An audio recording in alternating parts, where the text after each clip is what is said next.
तो उसमें फिर कर्मचारियों की क्या जरूरत है, ऐसा हो जाएगा। इसलिए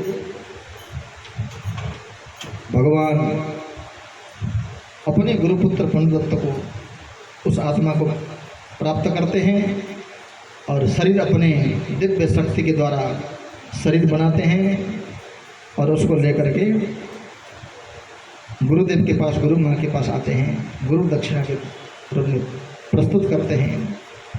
अब यहाँ ये कथा, इसके बाद वाली कथा यहाँ नहीं है। उसी समय गर्गाचार्य जी आ जाते हैं। गुरुदेव गर्गाचार्य सांदीपनी को समझाते हैं, सांदीपनी तुमने जिनको शिष्य बनाया तुम बड़े सौभाग्यशाली हो। वो स्वयं गोलोक आदिपति श्री कृष्ण हैं, भगवान श्री हरि हैं। चलो मैं तुम्हें गोलोक धाम का दर्शन कराता हूँ। आँख बंद करो, दिव्य शरीर धारण करो, मेरे साथ सूक्ष्म शरीर के द्वारा चलो। गर्गाचार्य जी गोलोक धाम दर्शन करा देते हैं। मैंने जिसको शिष्य बनाया वो गोलोक आदिपति। इस प्रकार से भगवान विदा होकर के मथुरा वापस आते हैं। भगवान को नींद नहीं आती, सब रात को सो जाते हैं।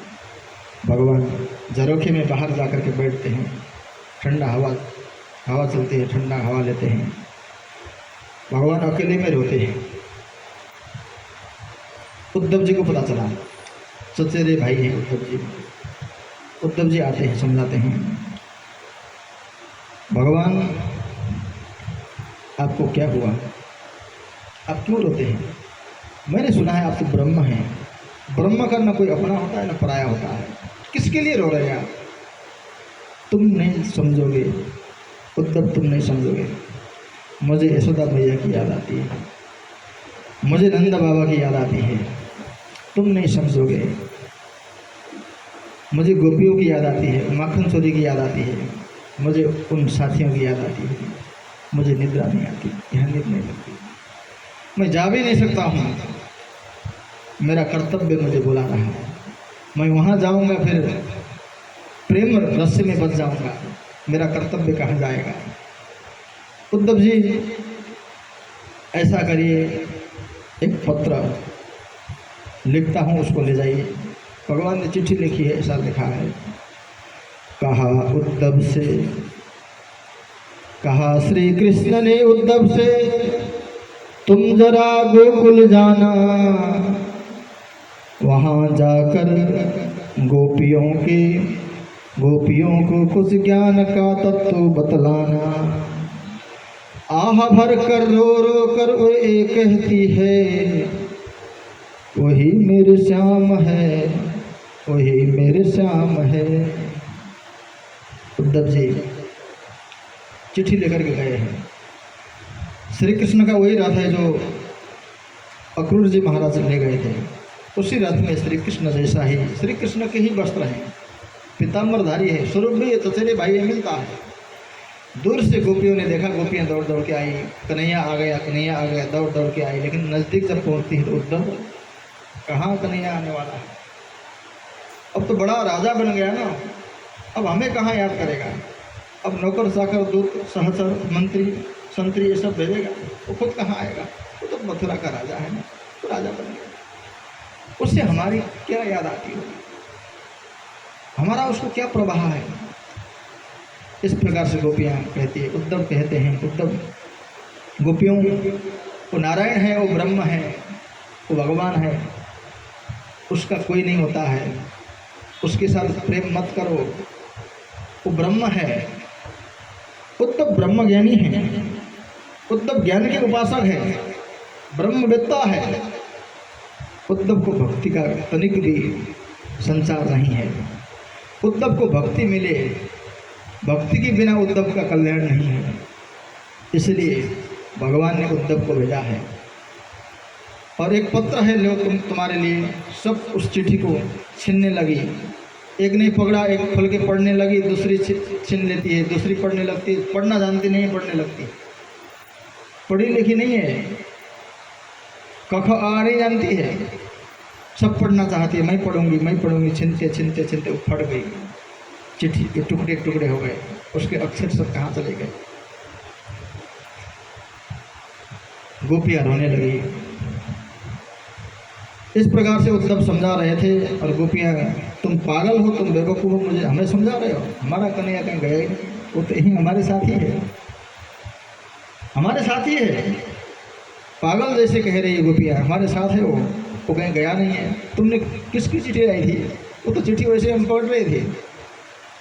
कृष्ण तो हमारे से दूर कभी हुआ ही नहीं है, तुम पागल हो गए हो? उनकी चिट्ठी, उनका समाचार लेके आए हो? इस प्रकार से उद्धव को कहने लगी। तब उसी समय भगवान एक भ्रमर के रूप में आए हैं। भ्रमर और भ्रमर गीत है, गोपियों ने भ्रमर गीत गाया है। मधुब की तब बंधो मास्पृशांग्री सपत्न्या कच बिल्लित माला कुंकुमस्माश्रुभिर्ना बहत मधुपतिस्तन मानिनीनां प्रकाश यदु सदस्य विडम्ब्य यस्य दूतस्तमेन्द्री। गोपियाँ गाली करती है, कपटी है छलिया, तू भंवर नहीं है, तू कन्हैया है, हम पहचान गई है। तू हमें इस प्रकार से हमें समय समय में तड़पाता रहता है, तू भंवर नहीं है, तू कन्हैया है। तुम्हारे चक्कर में जो पड़ा वो फंस गया, उसने अपना जीवन बर्बाद कर दिया। ये हकीकत बात है। तुम्हारे चक्कर में जो पड़ा उसने अपना जीवन बर्बाद कर दिया, उसकी जिंदगी बर्बाद हो गई, उसका संसार बर्बाद हो गया। बड़े बड़े चक्रवर्ती सम्राट तुम्हारे चक्कर में पड़े और अपने चक्रवर्ती सम्राट के पद को लात मार करके, लंगोटी लगा करके, खरानी राख दस करके जंगल जंगल वन वन में भिक्षाटन करते हुए चले गए। बलि महाराजा ने तुमको प्रसन्न करने के लिए कितना बड़ा यज्ञ किया, अश्वमेध यज्ञ किया, 100 अश्वमेध यज्ञ किया। अंत में क्या हुआ? उसको छल करके तुमने सुतुल्लोक भेज दिया, उसको भिखारी जैसा बना दिया। तेरा जैसा कपटी और कौन हो सकता है? तू बड़ा कपटी है, तू छलिया है। तेरे चक्कर में हम भी पड़ गई, हम भी फंस गई, हमारा जीवन भी बर्बाद हो गया, न हम घर की हुई न घाट की हुई। इस प्रकार से गोपियाँ भ्रमर गीत में गाली करती हैं। और भगवान उस समय पीताम्बरधारी भगवान प्रकट हो जाते हैं। उद्धव जी चौंक गए, वाकई गोपियाँ गोपियाँ हैं। अभी कह रहे थे यही है कन्हैया, ये छलिया है वास्तव में। खुद आना था तो मुझे क्यों भेजा, चिट्ठी क्यों लिखी? ये तो भगवान की लीला थी। उद्धव को ज्ञान का अहंकार था, उद्धव के पास भक्ति नहीं थी, उद्धव के पास भगवान का प्रेम नहीं था। निर्वाण ब्रह्म वाला, निर्गुण ब्रह्म वाला, निराकार ब्रह्म वाला चिंतन था उद्धव के पास। तब गोपियाँ प्रसन्न हो गई, कन्हैया आ गया, कन्हैया आ गया, इस प्रकार कहने लगी।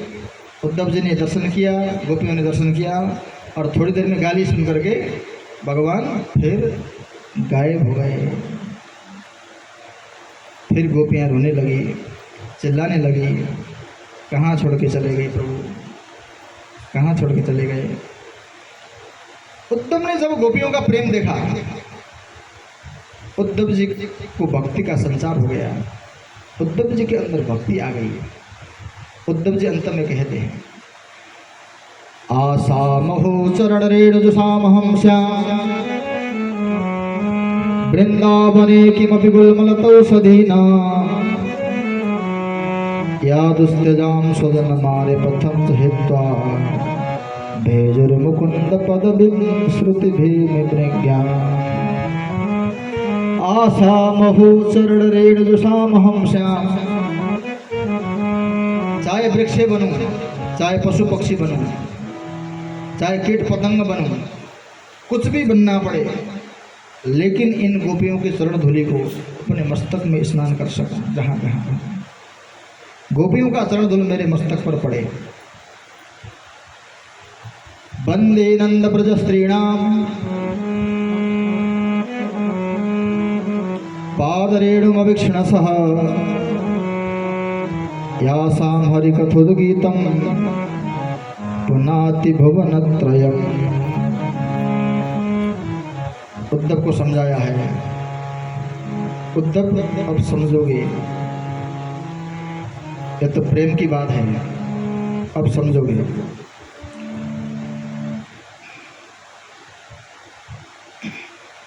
ये तो प्रेम की बात है उद्धव, ये तो प्रेम की बात है उद्धव। बंदगी तेरे बस की नहीं है, बंदगी तेरे बस की नहीं है। प्रेम की बात है उद्धव, बंदगी तेरे बस की नहीं है। ये तो प्रेम की बात है उद्धव, बंदगी तेरे बस की नहीं है। यहाँ सर दे के होते हैं सौदे, आशिकी इतनी सस्ती नहीं है। या तो सर दे के होते हैं सौदे, आशिकी इतनी सस्ती नहीं है। ये तो प्रेम की बात है उद्धव, बंदगी तेरे बस की नहीं है।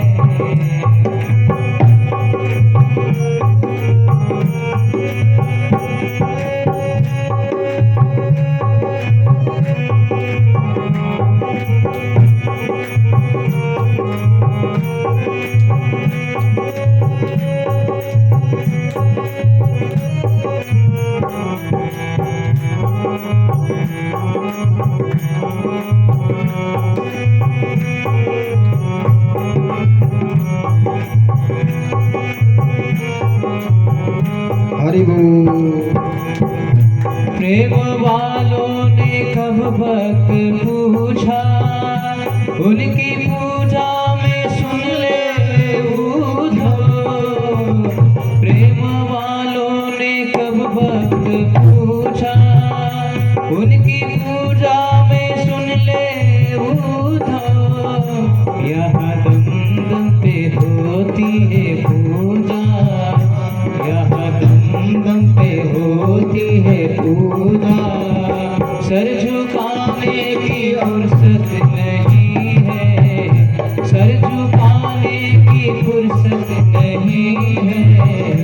ये तो प्रेम की बात है उद्धव, बंदगी तेरे बस की नहीं है।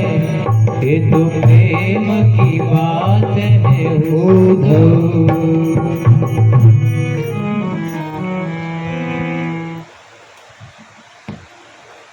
वंदे नंद ब्रजस्त्रीणाम पादरेणुमवीक्षणसः यासां हरिकथोद्गीतं पुनाति भुवनत्रयम्।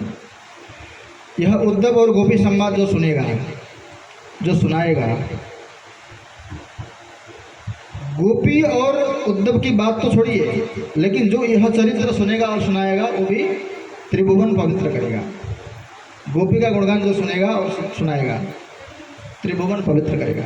वंदे नंद ब्रजस्त्रीणाम पादरेणुमवीक्षणसः यासां हरिकथोद्गीतं पुनाति भुवनत्रयम्। पुनाति भुवनत्रयम्, त्रिभुवन पवित्र करेगा। इस प्रकार से उद्धव चरित्र। उद्धव जी गोपियों के चरण धूलि को अपने मस्तक पर रख करके गोपियों को दंडवत प्रणाम करके वहाँ से मथुरा गए हैं। और कंस महाराज की दो पत्नियां हैं, अस्थि और प्राप्ति, दोनों जरासंध महाराज की बेटियां हैं। दोनों रोते हुए अपने पिताजी के पास गई है और पिताजी आपके दामाद को कृष्ण बलराम ने मारा है, क्या आप उनको दंड नहीं देंगे? आप तो विश्व विजयी हैं, आपने बड़े बड़े राजाओं को दंड दिया है।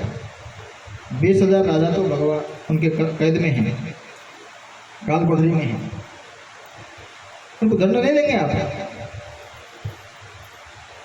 जरासंध की भ्रिकुटी टेढ़ी हो गई।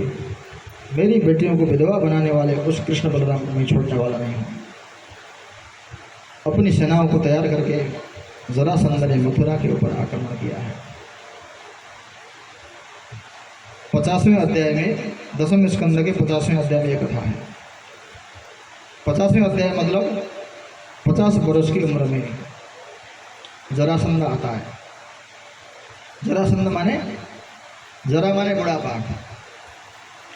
बुढ़ापा आता है, मथुरा पर आक्रमण करता है। मथुरा माने शरीर। इस शरीर पर जब 50 वर्ष के हम लग जाते हैं तो बुढ़ापा आक्रमण करता है। मथुरा माने शरीर, जरासंध माने बुढ़ापा आक्रमण कर लेता है और बाल सफ़ेद होने लगते हैं। आजकल तो 30 वर्ष में, 20 वर्ष में भी हो रहे हैं बच्चों के भी। हाँ, समय ऐसा आ गया है। यह 50 वर्ष की बात है।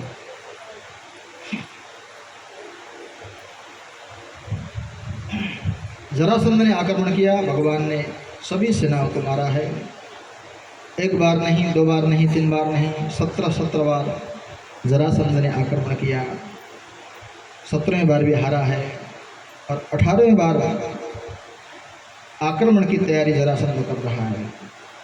पूरे विश्व के योद्धाओं को निमंत्रण किया है, पूरे विश्व के सभी ब्राह्मणों को निमंत्रण किया है।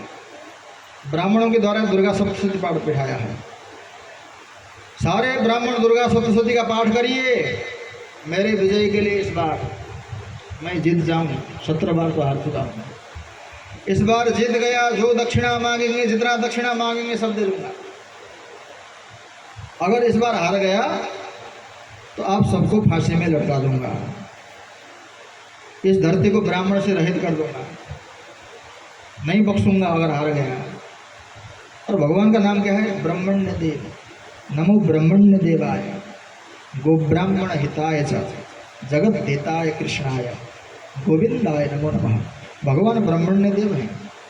ब्रह्मण्य देव माने ब्राह्मण को प्रेम करते हैं भगवान, ब्राह्मण को हित करते हैं भगवान।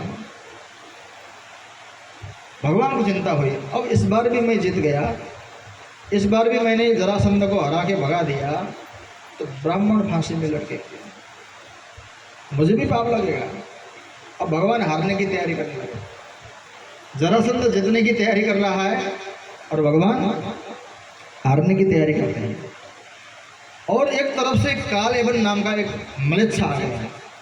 3 करोड़ अपनी सेना को साथ में लेकर के कृष्ण के विषय में सुना था, बड़ा वीर है, मैं आज उसे मजा चखाऊंगा करके, ऐसा सोच करके, ऐसा संकल्प करके 3 करोड़ सेनाओं को लेकर के वो भी आ गया।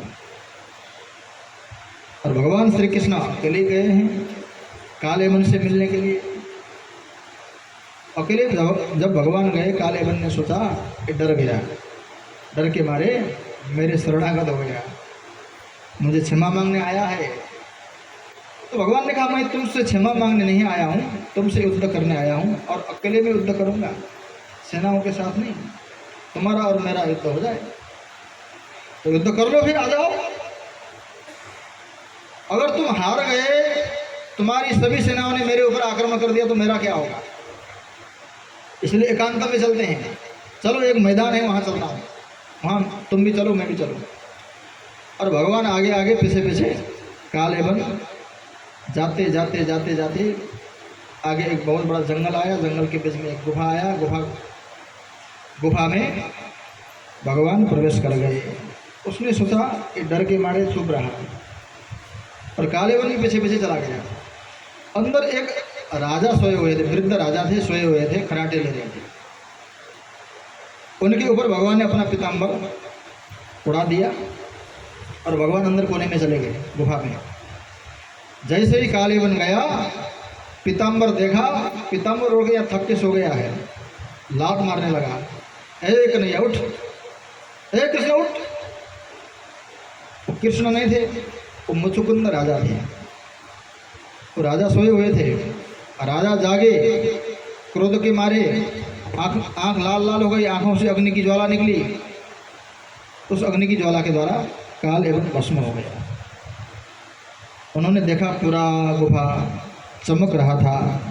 गुफा से भगवान बाहर आए। मुचुकुंद राजा ने पूछा, आप कौन हैं? मैं स्वयं नारायण हूँ, आपके दर्शन के लिए आया हूँ, आप बड़े तपस्वी हैं। मुचुकुंद महाराज देवासुर संग्राम हुए, मुचुकुंद की सहायता से देवता जीत गए, दैत्य हार गए।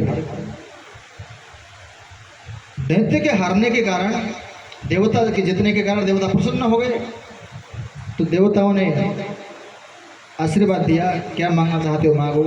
उन्होंने कहा, मैं थक गया हूँ, सोना चाहता हूँ, और मुझे जो जगाएगा वो वश में होगा, ऐसा वरदान दीजिए। देवताओं का वरदान था, इसलिए आज भगवान ने मुचुकुंद राजा के द्वारा जरासंध को भस्म, कालेवन को भस्म कराया, और भगवान वापस आए। और जरासंध ने मथुरा नगर को घेर लिया है। और भगवान ने रातों रात विश्वकर्मा को बुलाया,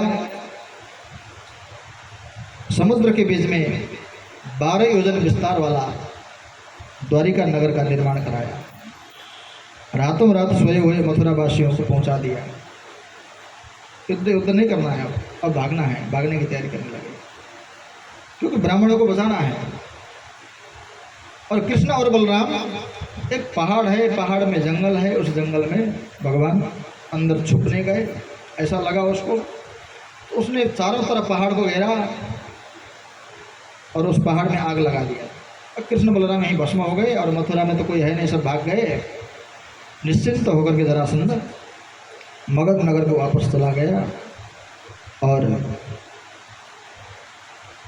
द्वारिका वाले सुबह सुबह द्वारिका में जागे। मथुरा वाले थे, द्वारिका वाले बन गए। सुबह जागे, पत्थर के घरों में रहते थे, मिट्टी के घर में रहते थे। अब आज देखा सोने के महल में। ये सोना कहाँ से आ गया, ये महल कहाँ से आ गए? सब लोग घर से बाहर निकले। द्वारिका द्वारिका द्वारिका द्वारिका माने मूल द्वार कहाँ है, मूल दरवाज़ा कहाँ है, मूल गेट कहाँ है? द्वारी द्वार द्वारी द्वार, सारे मूल द्वार जैसे लगते हैं, लेकिन मूल द्वार कौन है पता नहीं है। मूल द्वार कहाँ है, इसका मूल गेट कहाँ है, मूल गेट कहाँ है, ऐसा कहते कहते उसका नाम क्या हुआ? द्वारिका। उसका नाम ही हो गया द्वारिका। द्वारी द्वार द्वारी द्वार, कितने द्वार थे कोई गिन नहीं पाया। और भगवान द्वारिकाधीश बने हैं। परीक्षित महाराज ने प्रश्न किया है, भगवान द्वारिकाधीश तो बने हैं, लेकिन भगवान के विवाह के विषय में चर्चा करिए। तो विवाह के विषय में सुखदेव स्वामी कहते हैं, श्री सुकौवाच राजा सिद्ध भीष्मको नाम विदर्भाधिपतिर्महान्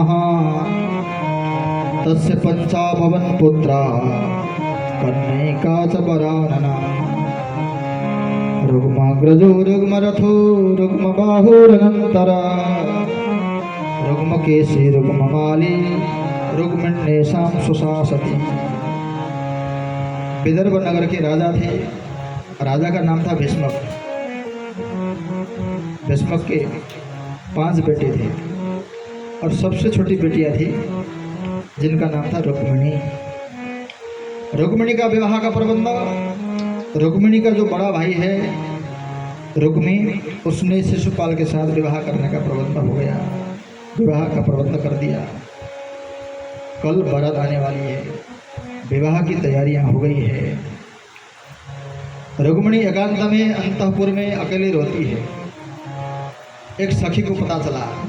सखी ने पूछा, राजकुमारी आप क्यों रो रही है?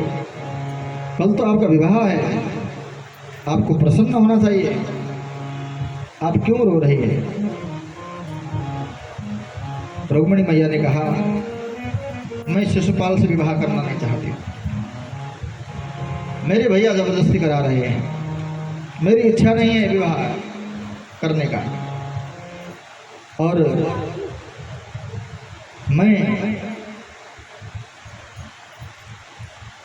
मरना चाहती हूँ।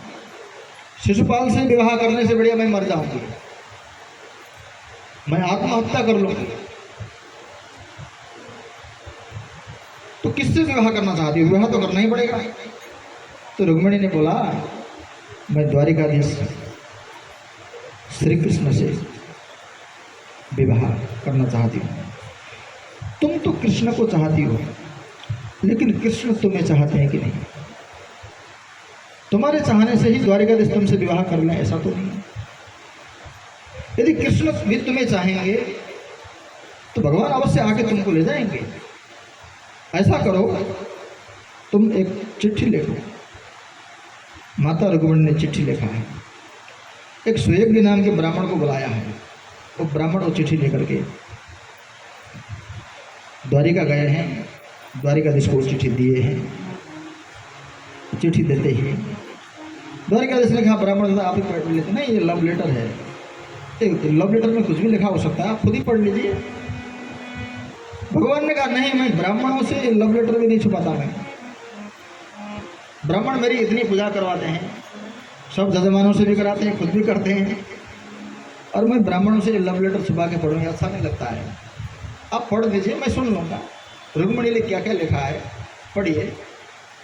असुय के ब्राह्मण पढ़ते हैं, श्री कृष्ण सुनते हैं। क्या क्या लिखा है सुनना है। रुक्मिण्योवाच श्रुत्वा गुणान् भुवन दर्शिर्वतां ते निर्विश्य कर्ण विवरैः हरतं गतापम् रूपं निशामतिमतामखिलार्थलाभम् त्वय्याच्युतापि सति चित्तमपत्रपं मे त्वय्याच्युतापि सति चित्तमपत्रपं मे। जब मैं छोटी छोटी थी, बचपन से ही हमारे घर में नारद जी आते हैं, भृगु ऋषि आते हैं, और वो सब आपके विषय में मेरे पिताजी को सुनाते हैं। कन्हैया ने गोवर्धन पर्वत उठाया, कृष्ण ने पुतना को मारा, कृष्ण ने बकासुर को मारा, कृष्ण ने रासलीला रचाई, कृष्ण ने माखन चोरी किया। आपके सौंदर्य, आपके गुण, आपके ऐश्वर्य, आपकी कीर्ति, आपके विषय में ऋषि मुनि लोग मेरे पिताजी को सुनाते रहते हैं। मैं भी पिताजी के साथ बैठती थी और पिताजी से मैं आपके बारे में सुनती थी। सुनते सुनते मेरे कानों से आप अंदर घुस गए, मेरे चित्त में चिपक गए, मेरे हृदय में चिपक गए। मैं आपकी हो गई, तब से मैं आपकी हो गई।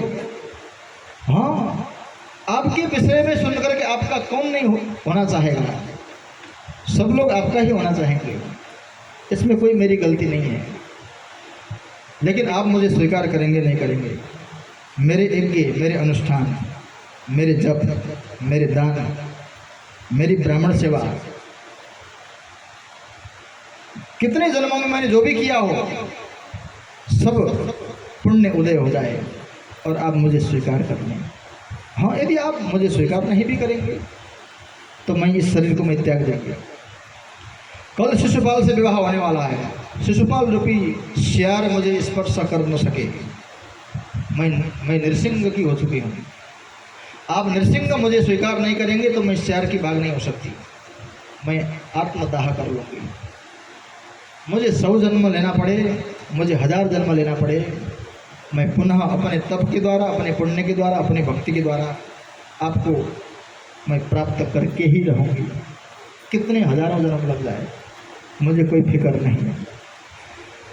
हाँ, आपको लगता है विवाह का प्रबंध हो चुका है, सेनाओं से सब घिरा हुआ नगर है और राजकुमारी का निवास अंतपुर में होता है, मैं कैसे ले जाऊं, कैसे इतना जल्दी प्रबंध करो विवाह का, ऐसा आपके मन में ऐसा होता है तो ऐसा करना, कल शाम को मैं अपनी सखियों के साथ में नगर के बाहर कुल देवी है, कुल देवी के पूजन के लिए मैं सखियों के साथ में आऊँगी। आप वहीं आना और वहाँ आकर के मुझे वहाँ से हरण करके राक्षस विधि के द्वारा, हरण करने की विधि को राक्षस विधि कहते हैं। 8 प्रकार के विवाह की विधि हैं, उसमें से राक्षस विधि है। आप मुझे हरण करके ले जाना सरल उपाय बता रही हूँ। बस मेरी इतनी विनती है, मेरी विनती सुनिए प्रभु, आइए मेरी विनती सुनिए। इस प्रकार से माता रुक्मिणी ने एक पत्र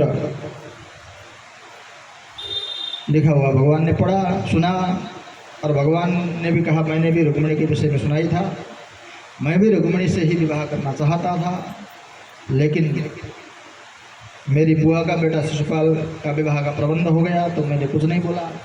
भगवान तुरंत ब्राह्मण देवता को अपने रथ में विराजमान कराए, भगवान चल पड़े। भगवान सीधे अंतःपुर में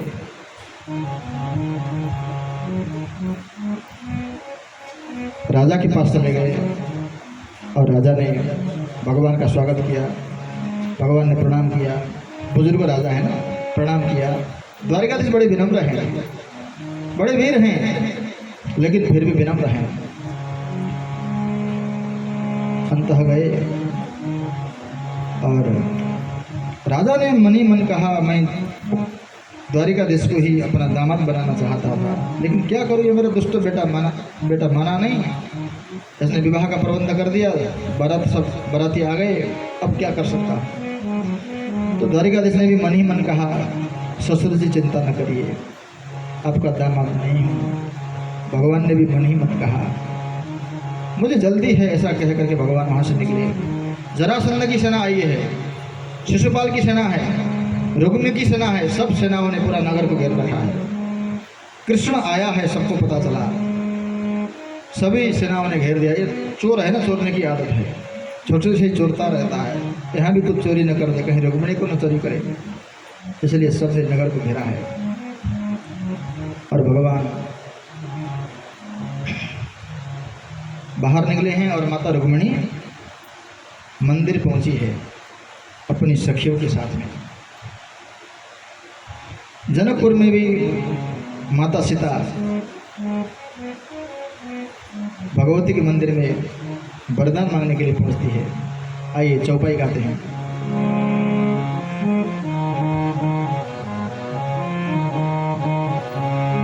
जय जय जय गिरी राज किशोरी, जय जय जय गिरि राज किशोरी, जय जय जय गिरी राज किशोरी, जय जय जय गिरि राज किशोरी, जय महेश मुख चंद्र चकोरी, जय महेश मुख चंद्र चकोरी, जय जय जय गिरी राज किशोरी, जय जय जय गिरि राज किशोरी, जय गजबदन षडानन माता, जय गजबदन षडानन माता, जगत जननी दामिनी स्तुति गाथा, जगत जननी दामिनी द्रुति गाता, भव भव विभव परभव कारिणी, भव भव विभव पराभव कारिणी, विश्व विमोहिनी सुरस विहारिणी, विश्व विमोहिनी स्वस विहारिणी, देवी पूजी पद कमल तुम्हारे, देवी पूजी पद कमल तुम्हारे, सुर नर मुनि जन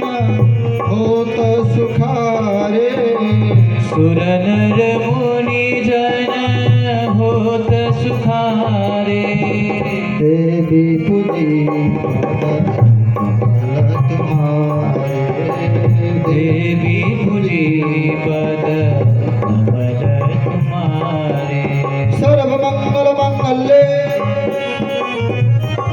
शिवे सर्वार्थ साधिके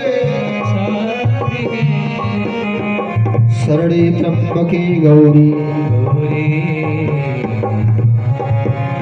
नारायणि नमोस्तुते नारायणि नमोस्तुते।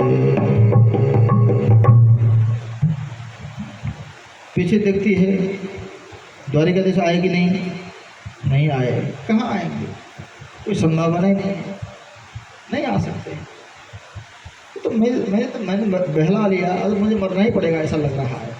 चिट्ठी लिख दिया, कहाँ आ सकते इतना दूर से इतने कम समय में, असंभव बात है। फिर कहती नहीं, भवानी जगदम्बा मैया तेरा आशीर्वाद रहेगा तो अवश्य आएंगे द्वारिकाधीश, तेरे आशीर्वाद से सब संभव है। देवी पूजी पद कमल तुम्हारे,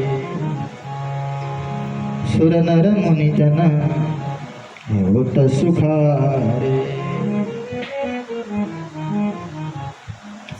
तब प्रणाम किया भगवती को, आशीर्वाद मांगा, तो भगवती के गले से अपने आप ही रुक्मिणी मैया के गले में एक हार माला आ गई आशीर्वाद के रूप में। उठ करके खड़ी हुई और पीछे देखा, सीढ़ी के नीचे कन्हैया का रथ खड़ा है।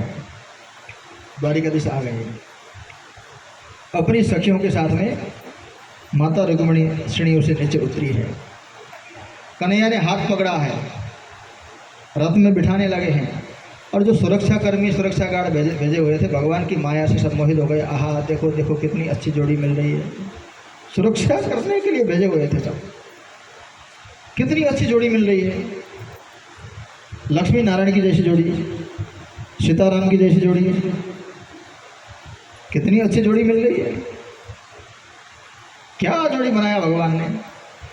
सब देखते रह गए, भगवान की माया से सब मुग्ध हो गए, मोहित हो गए। और भगवान का रथ आगे बढ़ने लगा। और उसी समय रुक्मी को पता चला, मेरी बहन को वापस नहीं लाया तो मैं रुक्मी नहीं, इस नगर में मैं प्रवेश नहीं करूंगा। दृढ़ संकल्प होकर के रुक्मी ने आक्रमण किया। शिशुपाल की सेनाएं आ गई, जरासंध की सेनाएं आ गई। भगवान अकेले रथ चलाएंगे, युद्ध करें। तब रुक्मिणी के हाथ में लगाम दे दिया, रुक्मिणी रथ चलाने लगी। श्री कृष्ण युद्ध करने लगे, घनघोर भीषण युद्ध हुआ। दाऊ भैया को पता चला था कन्हैया अकेले गए हैं, वहाँ कुछ अनिष्ट हो सकता है, हमारे बड़े दुश्मन आए हुए हैं, जमा हुए हैं, और मुझे भी जाना चाहिए। और हल मुसल संभाल करके अपनी नारायणी सेना के साथ में दाऊ भैया पहुँच गए। अब जब दाऊ भैया पहुँच गए तो अब कहना क्या था, घमासान युद्ध हुआ। दाऊ भैया अपने मुसल को फैलाने लगे, अपने हल को फैलाने लगे, सारी सेनाओं को सखाव करने लगे, रुक्मी को मारने लगे। माता रुक्मिणी रोने लगी, मेरे भैया को इस प्रकार से मार रहे हैं। द्वारिकाधीश को कहा, प्रभु क्यों नहीं बचा रहे मेरे भैया को। तो कन्हैया ने दाऊ भैया को इशारा किया, छोड़ दीजिए, अपने ही हैं, छोड़ दीजिए उनको। रुक्मी नगर वापस नहीं गया, रुक्मी वहीं झोपड़ी बना के रहने लगा। और नारायणी सेना सहित कृष्ण और रुक्मिणी को लेकर के बराती बन करके सब नारायणी सेना द्वारिका में प्रवेश करते हैं। ब्रह्मा जी आते हैं, नारद जी आते हैं, भृगु जी आते हैं, और माता रुक्मिणी और द्वारिकाधीश का विवाह संपन्न होता है, विवाह करते हैं। आइए विवाह उत्सव में एक भजन गाएं, आनंद लें। उसके बाद फिर और कथाओं को हम लोग विराम की ओर ले जाएंगे। 5 बज गए, 1 घंटे के अंदर 6 बजे तक कथा होगी। लेट शुरू हुई, सभी कथाएं करनी है।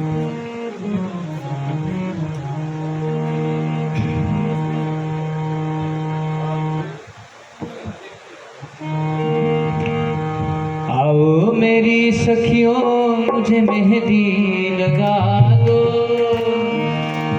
मेहंदी लगा दो, मुझे सुंदर सजा दो, मुझे श्याम सुंदर की दुल्हन बना दो, मुझे श्याम सुंदर की दुल्हन बना दो।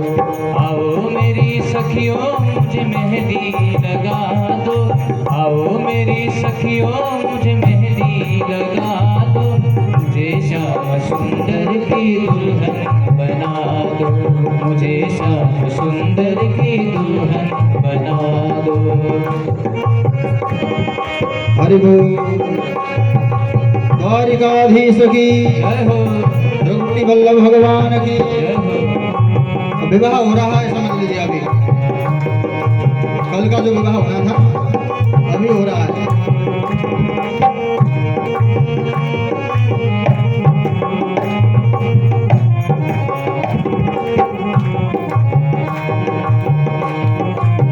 आइए द्वारिकाधीश आइए। सत्संग में मेरी बात चलाई, सतगुरु ने मेरी किनी रे सगाई, सत्संग में मेरी बात चलाई, सतगुरु ने मेरी किनी रे सगाई। उनको बुला के हथ लेवा तो करा दो, उनको बुला के हथ लेवा तो करा दो, मुझे श्याम सुंदर की दुल्हन बना दो, मुझे श्याम सुंदर की दुल्हन बना दो। आओ मेरी सखियों मुझे मेहंदी लगा दो, आओ मेरी सखियों मुझे मेहंदी लगा दो, मुझे श्याम सुंदर की दुल्हन बना दो, तालियां बजाएं सब मुझे लोग। श्याम सुंदर की दुल्हन बना दो।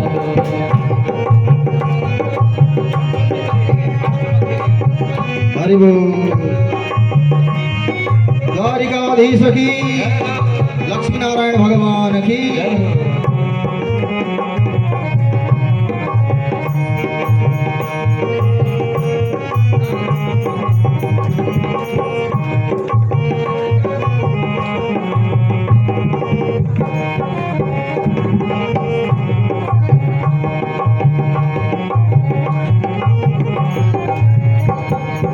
ऐसी पहनूं चूड़ी जो कबहू न टूटे, ऐसी पहनूं चूड़ी जो कबहू न टूटे, ऐसा बनूं दूल्हा जो कबहू न छूटे, ऐसा बनूं दूल्हा जो कबहू न छूटे।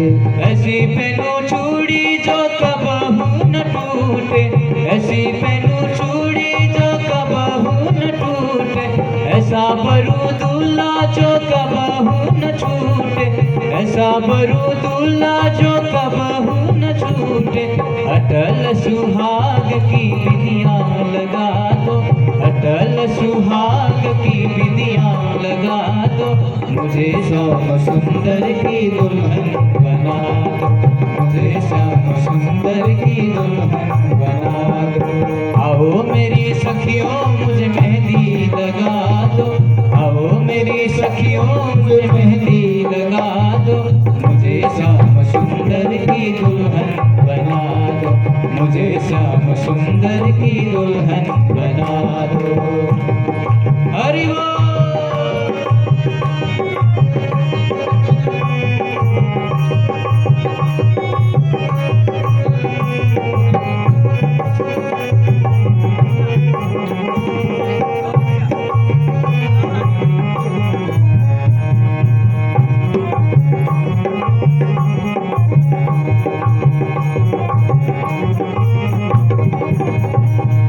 भक्ति का सुरमा मैं आँख में लगाऊंगी, भक्ति का सुरमा मैं आँखों में लगाऊंगी, दुनिया से नाता तोड़ उन्हीं की हो जाऊंगी, दुनिया से नाता तोड़ उन्हीं की हो जाऊंगी।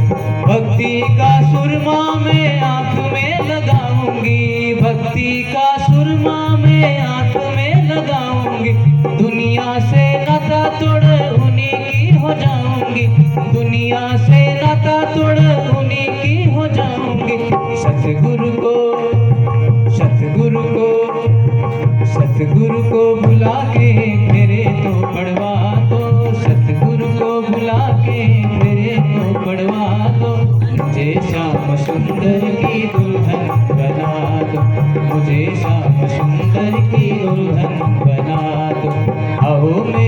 सखियों मुझे मेहंदी लगा दो, आओ मेरी सखियों मुझे मेहंदी लगा दो, मुझे श्याम सुंदर की दुल्हन बना दो, मुझे श्याम सुंदर की दुल्हन बना दो। तालियां, सभी लोग तालियां बजाएं। भक्त वत्सल भगवान की, रुक्मिणी वल्लभ सरकार की।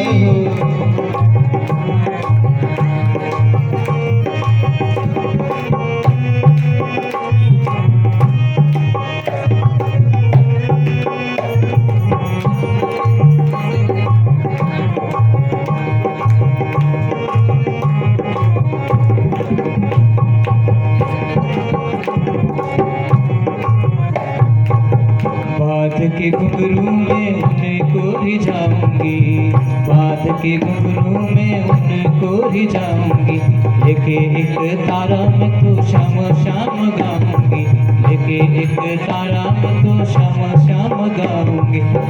बात के घुंघरू में उन्हीं को रिझाऊंगी, बात के घुंघरू में उन्हीं को रिझाऊंगी, लेके एक तारा मैं तो शाम शाम गाऊंगी, लेके एक तारा मैं तो शाम शाम गाऊंगी। सखियों को बुला के डोली तो सजा दो, सखियों को बुला के डोली तो सजा दो, मुझे श्याम सुंदर की दुल्हन बना दो, मुझे श्याम सुंदर की दुल्हन बना दो। आओ मेरी सखियों मुझे मेहंदी लगा दो, आओ मेरी सखियों मुझे मेहंदी लगा दो, मुझे श्याम सुंदर की दुल्हन बना दो, मुझे श्याम सुंदर की दुल्हन बना दो। आओ मेरी सखियों मुझे मेहंदी लगा दो, आओ मेरी सखियों मुझे मेहंदी लगा दो, मुझे श्याम सुंदर की दुल्हन बना दो, मुझे श्याम सुंदर की दुल्हन बना दो, मुझे श्याम सुंदर की दुल्हन बना दो, मुझे श्याम सुंदर की दुल्हन बना दो, मुझे श्याम सुंदर की दुल्हन बना दो, मुझे श्याम सुंदर की दुल्हन बना दो।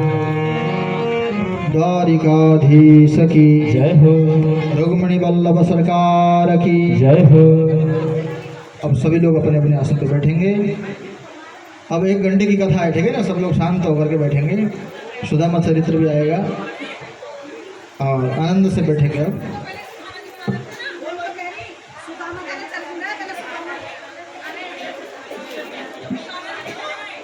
इस प्रकार से भगवान का प्रथम विवाह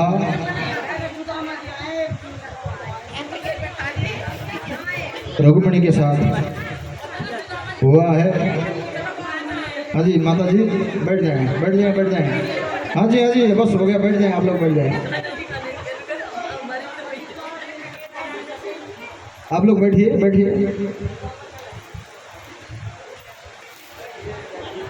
बैठिए,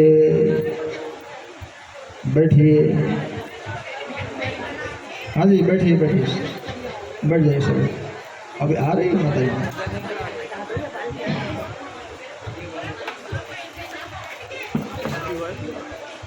और भगवान